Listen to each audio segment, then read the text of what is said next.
What up, YouTube? Team Movies here. Last night, I did my first half of my top 100 anticipated movies of 2020. Of course, last night I went from 100 to 91. Today, I'm going to do the next 10, which is 90 to 81. So, because, I mean, there's so many movies to look forward to in 2020, I couldn't really just shorten down to just 10. So, as I said in my previous video, I already did this last year, but I'm mainly doing like a talk about my top 100 anticipated movies of 2020, but not going to talk about all 100 movies in one video. So I'm mainly separating it down. So anyway, with that being said, here's my second half of my top 100 anticipated movies of 2020. Once again, these are from 90 to 81. Alright, coming in at number 90, it is The Hitman's Bodyguard. Or The Hitman's White Bodyguard, or Bodyguard. I don't know if they're actually having a title for this or anything.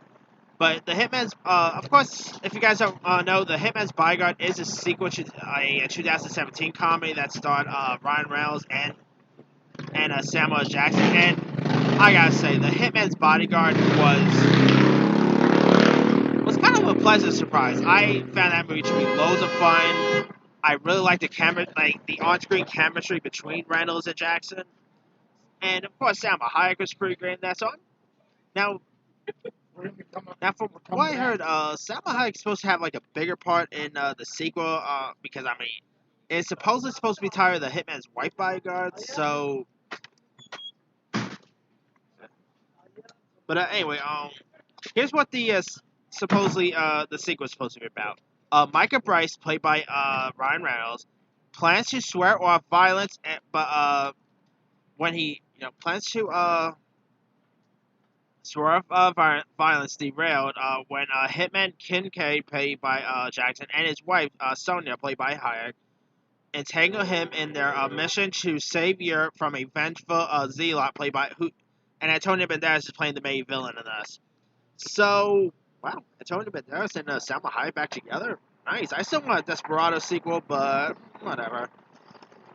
I mean, of course, Antonio Banderas and Hayek have worked together loads of times, so that's pretty cool right there.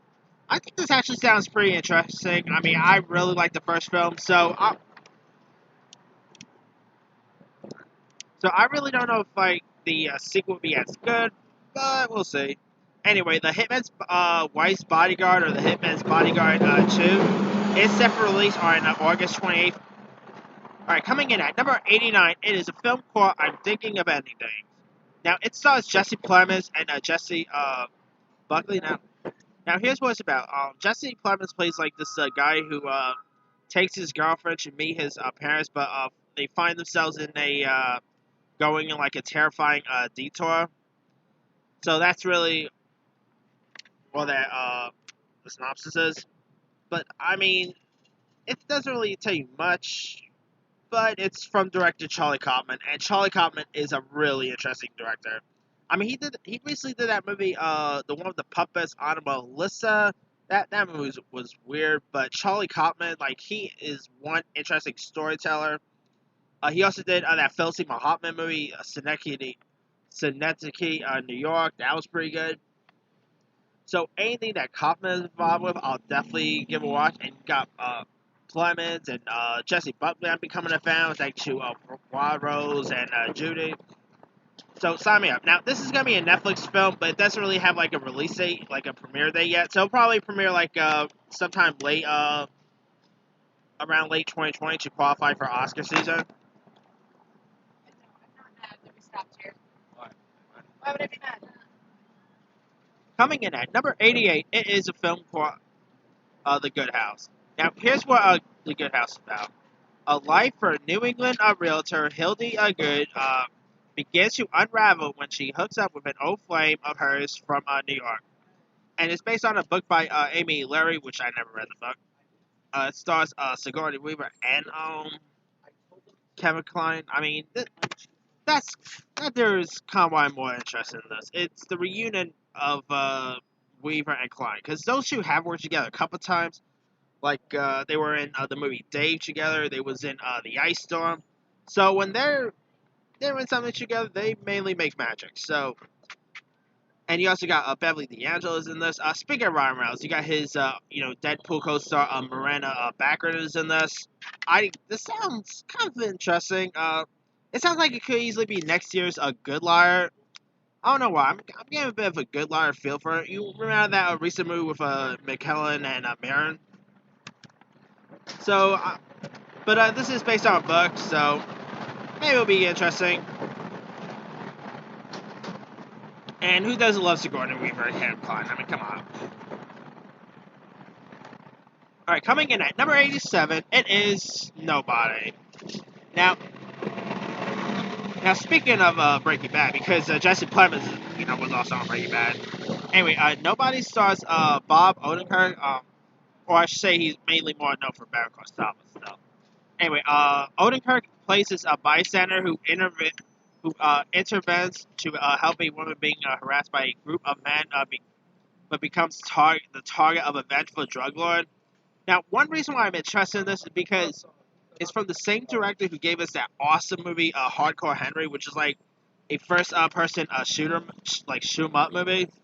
If you guys haven't seen Hardcore Henry, you'll probably get a little dizzy once in a while because it's kind of like you're watching a one person video game. But Hardcore Henry is hardcore. It's fun. So that's actually one reason why I'm kind of looking forward for this. And it also stars, the movie also has Christopher Lloyd in it, Connie Nielsen. It sounds interesting. I mean, Bob Odenkirk as an action hero, I'm not really sure if I could really buy that. I mean, yeah, he's on Better Call Saul, but he doesn't really do much action in it. So, yeah. But, I'm kind of interested. I mean, Bob Odenkirk as an action hero. Could be interesting. Alright, coming in at number 86, it is a film called Let Him Go. Now, this stars Kevin Costner and Diane Lane, and in it, Costner plays this retired sheriff, while Lane, plays his on-screen wife here, and they're like grieving over the death of their son, and they set out to find their they decide to set out on an adventure to find their only grandchild. And one reason I'm interested in this is because, I mean, it does reunite the Man of Steel, Clark Kent's parents in this, which, of course, you guys don't know, Kevin Costner and Diane Lane were both in Man of Steel together, so there's that. And this sounds kind of intriguing. I mean, Kevin Costner as a sheriff, you could really buy that in a heartbeat. And it's nice to see Kevin Costner making an interesting comeback, because he's also on that show Yellowstone, which Yellowstone is pretty good. So, sign me up. I don't know if this, I really don't know if, this, Let Him Go will be any good or not, because usually movies that get released in late August, doesn't always work out great. But maybe this, will be like a sleeper hit. Who knows? Alright, coming in at number 85, it is French Exit. Now, here's what it's about. An aging Manhattan, socialite living on what's, barely left of her inheritance, moves into a small apartment in Paris with her son and cat. Now, Now that doesn't really sound all that interesting, but the film is directed by Isabelle Jacobs, who also directed that movie called The Lovers, and this film stars Lucas Hedges, Michelle Pfeiffer, and Tracy Letts, who was also great in The Lovers. And I gotta say, he was really great in Ford v Ferrari. I mean, I know Christian Bale is getting. Anyway, I know Bale's getting loads of Oscar buzz for Ford v Ferrari, but I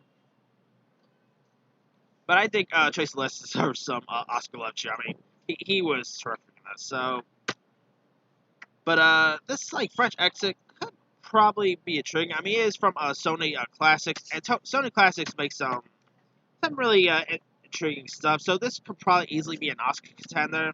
And I mean, this also has Michelle Pfeiffer in it, Lucas Hedges. I'm becoming a big fan of that Lucas Hedges dude. Also has Danelle McDonough, who's also a really good actress. So I'm kind of intrigued by this movie. Alright.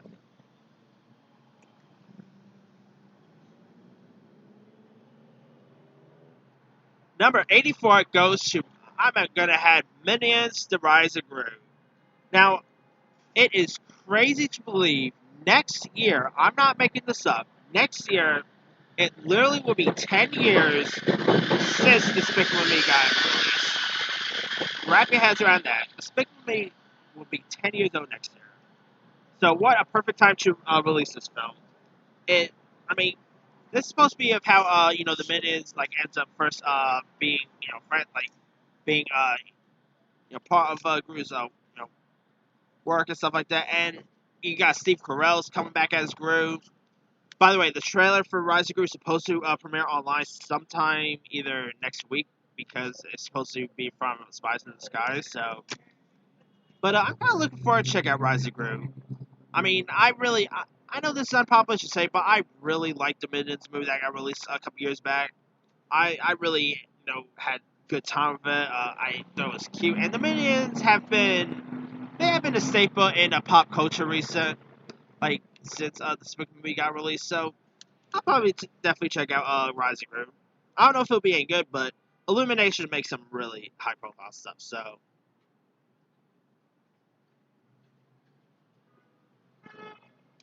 uh,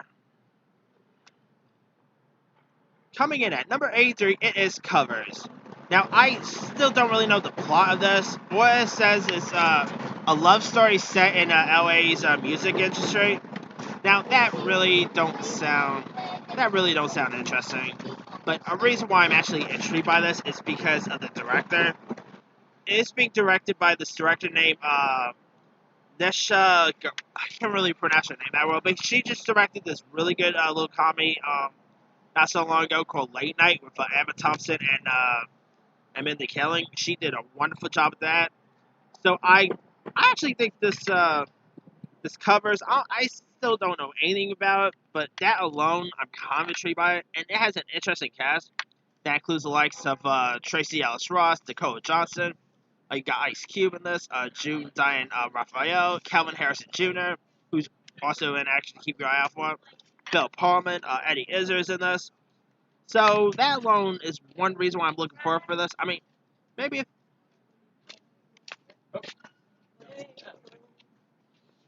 Bottomless brunch for $20. I mean anyway, sorry about that. Anyway, maybe if the trailer for covers comes out and it looks horrible and all that, maybe I'll change my mind about being anticipated first. But I'm still kind of intrigued by it, mainly because the director and the cast. So, What is that? oh, I thought you were looking. ID. All right, coming in at number 82, it is Snake Eyes. Now, Snake Eyes is of course it's actually like a GI Joe spinoff featuring the bounty hunter. Well, not really a bounty hunter, but he of course, one of the popular GI Joe characters of all time, Snake Eyes, and Snake Eyes is of course known for his relationship with Scar and Storm Shadow, and Henry Golding is playing the role of Snake Eyes. Now, I'm still wondering because Snake Eyes is known for wearing a helmet throughout the whole GI Joe stuff, and of course, Ray Park from Star Wars fame played the role of Snake Eyes in like the first film, and he was also in the second one. I mean, Darth Maul, come on. But with the success of The Mandalorian, maybe they feel like, okay, the Mandalorian's a success now, and the character, like the Mandalorian, has no, barely shows, like never shows his face, hasn't matched out the whole thing, and it works well. So could they do the same thing with Snake Eyes? That's always a possibility, but we'll see. I mean, Dread was pretty great, and that character barely did not show his face at all. I mean, Henry Golding is a bit of too much a good actor to be in a movie where he's not really showing his face so much, but we'll see. And also, I really want to see what else Henry Golding could do like outside of these rom coms. I mean, he was great in Crazy Rich Asians. He was great in Last Christmas. But I really want to see how good he does in stuff like The Gentleman and now Snake Eyes. It's gonna be interesting to see how his career will unfold. All right, now 81. All right, now 81. I'm going with Hillbilly Elegy. Now this movie here is based on a memoir by J.D. Vance, and it is a modern exploration of the American dream and three generations of the Applican family, as told as to its youngest member, who's a Yale law student forced to return to his hometown. Now, this is going to be released by Netflix, and it's directed by Ron Howard, and it has Amy Adams in this. A few other cast members. You've got Glenn Close, Frida Pinto, Bo Hopkins, Gabriel Basso. This sounds really tricky. Now, I never read the memoir, so yeah, I mean, I'm not, like I said, I'm not that much of a book reader. But I mean, Amy Adams, I'll watch anything Amy Adams is in. I mean, that woman is just always awesome. Like, Amy Adams could do no wrong. And of course, you got of course you got Ron Howard directing this, so there's that too. I mean, Hillbilly Elegy, I don't know if it'll be interesting or not, but hey, Can I be in it? anyway,